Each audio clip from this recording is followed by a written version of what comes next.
Hello दोस्तों, नमस्कार। मैं बांका जिला में हिंदी का क्लास चलाता हूँ और मेरा शिक्षण का जो संस्थान है वो रिजल्ट के बादशाह के नाम से है।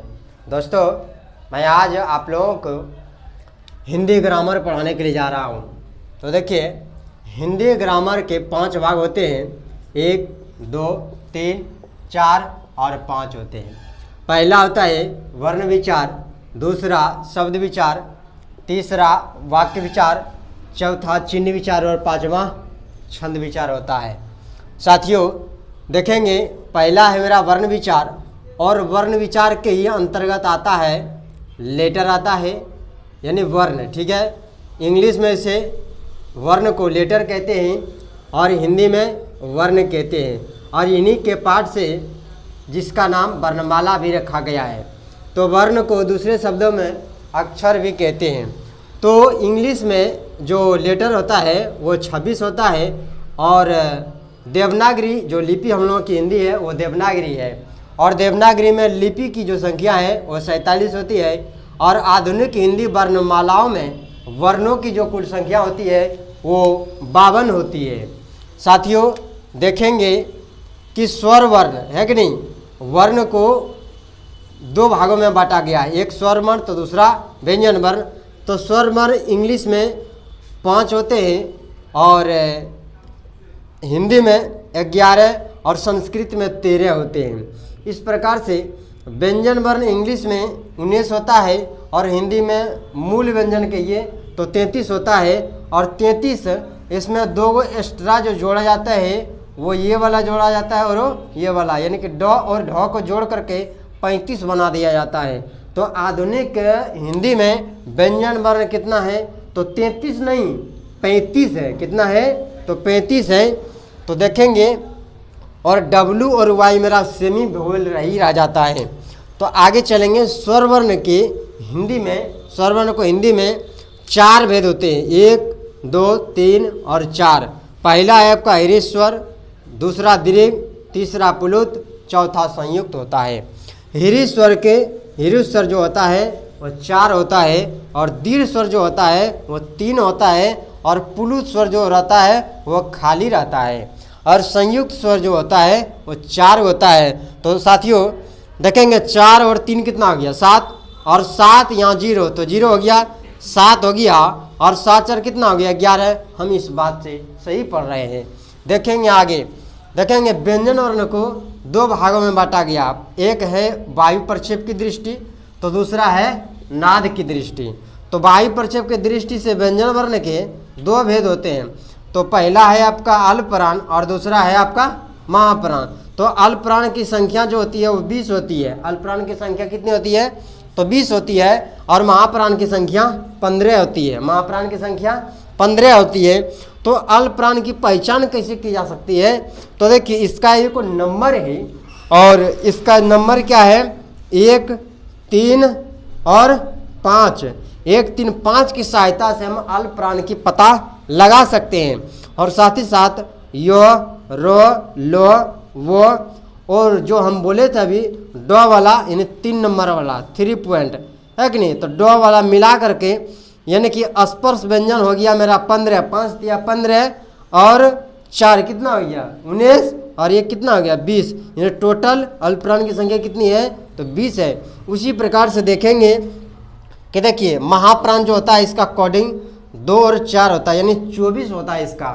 तो आगे देखिए तालब से होता है, मूर्धन्य से भी होता है, और दंत से और हो, और साथ ही साथ जो यहाँ पर लिखा हुआ है डॉ वो वाला भी होता है। यानी कैसे कुल मिला करके आपका महाप्राण जो होता है वो 15 होता है। देखेंगे आगे नाद की दृष्टि से व्यंजन वर्ण के, नाद की दृष्टि से व्यंजन वर्ण को 2 भागों में बांटा गया है। पहला है आपका घोष, तो दूसरा है आपका अघोष। तो देखिए घोष वर्ण का, घोष वर्ण को कभी कभी सघोष भी लिखा जाता है एग्जाम में, तो उसमें हम लोग फंस जाते हैं। ऐसा नहीं करना है, लेकिन इसका कोड जो होता है 3, 4 और 5 होता है, यानी 345 होता है इसका कोड। और साथ ही साथ इसमें लिखा हुआ रहता है यो, रो, लो, वो और हो होता है। ठीक है, इस प्रकार से घोष वर्ण होता है। अगला देखेंगे अघोष वर्ण जो होता है इसका कोडिंग जो होता है 1 और 2 होता है, तालब स, मूर्धन स और दंत स होता है, यानी तीनों स जो होता है वो अघोष होता है। चलेंगे देखेंगे आगे शब्द विचार। ठीक है, देखिए शब्द विचार को 4 भागों में बांटा गया। क्या भाग में? 4 भागों में बांटा गया है। अर्थ, उद्गम, व्युत्पत्ति और प्रयोग, व्यवहार। इस प्रकार से इसको संज्ञा, सर्वनाम, क्रिया, विशेषण, अव्यय जो पढ़ते हैं, सार्थक, निरर्थक और योग, रूढ़, इस प्रकार का जो शब्द पढ़ते हैं वो शब्द विचार के अंतर्गत पढ़ते हैं। और वर्ण में जो पढ़ते हैं हम संधि पढ़ते हैं, और शब्द में जो पढ़ते हैं वो समास पढ़ते हैं। देखिए वाक्य को 2 भागों में बांटा गया। वाक्य के कितने भाग हैं? तो 2 भाग। एक देखिए इसमें भी कुछ भेद होता है और इसमें भी कुछ भेद होता है। इसका प्रयोग हम नेक्स्ट वीडियो में करेंगे। लेकिन चिन्ह विचार को लेकर के हम लोग बहुत कन्फ्यूजन हो रहा था और इस पर मैं वीडियो नहीं बना पा रहा था, इसलिए मैं इस पर थोड़ा सा समझाने के लिए जा रहा हूँ। देखिए ये क्या है चिन्ह? पहला क्या है? कोमा है। देखिए इसको कोमा बोलते हैं, अर्धविराम। ठीक है, इसके बाद पूर्ण विराम, विस्मयादिबोधक, ये प्रश्नवाचक हो गया। और अगला है योजक। देखिए योजक का प्रयोग कहाँ किया जाता है? अलग वक्त हम लोग गलती ही कर देते हैं। जैसे देखिए माता, माता और पिता। ठीक है, माता पिता को बीच के जोड़ने वाली कड़ी को हम क्या कहते हैं? योजक कहते हैं। जैसे किसी भी चीज़ का हम डिफिनेशन देते हैं तो वहाँ पर योजक नहीं बल्कि निर्देश का प्रयोग किया जाता है।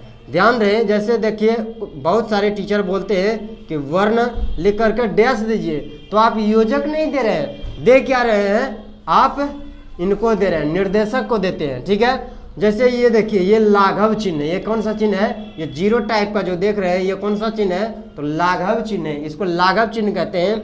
इसका प्रयोग यहाँ पर किया जाता था। देखेंगे को हर्षऊ दे करके और मैंने बिंदा दे देते हैं, यानी कि समझिए यहाँ पर डॉक्टर लिख दिया और डॉक्टर लिख देने के बाद यहाँ सुन्ना दे दिया है कि नहीं, तो इसको लाघव चिन्ह कहते हैं।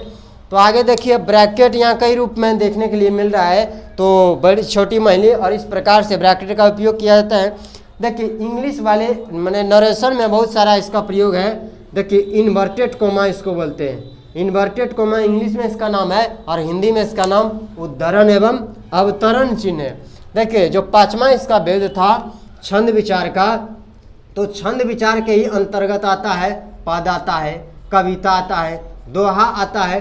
तो इसमें जो शब्द होता है गिने चुने होता है और गिने चुने होने के बाद देखिए इसमें शब्द जो होता है गिने चुने होता है, गिने चुने के बाद शब्द को जब जोड़िएगा तो समान हो जाएगा। और तुक, चरण और शायरी भी इसी के अंदर आता है। किसके अंदर आता है? शायरी। मैं लिखना भूल गया था, शायरी है कि नहीं, तो शायरी भी इसी के अंदर, कविता जो होता है दोहा इसी के अंदर आता है। जैसे यहाँ पर देखिए ऊपर में एक श्लोक लिखा हुआ है, तो पहले 1 डंटा होता है। पहले कितना डंटा? 1 डंटा, और दूसरे बार में क्या डंटा? सेकंड डंटा आता है। तो ये प्रयोग होता है छंद में। इसी तरह का वीडियो देखने के लिए हमारा चैनल सब्सक्राइब करें और अगले वीडियो में मिलते हैं नेक्स्ट डे।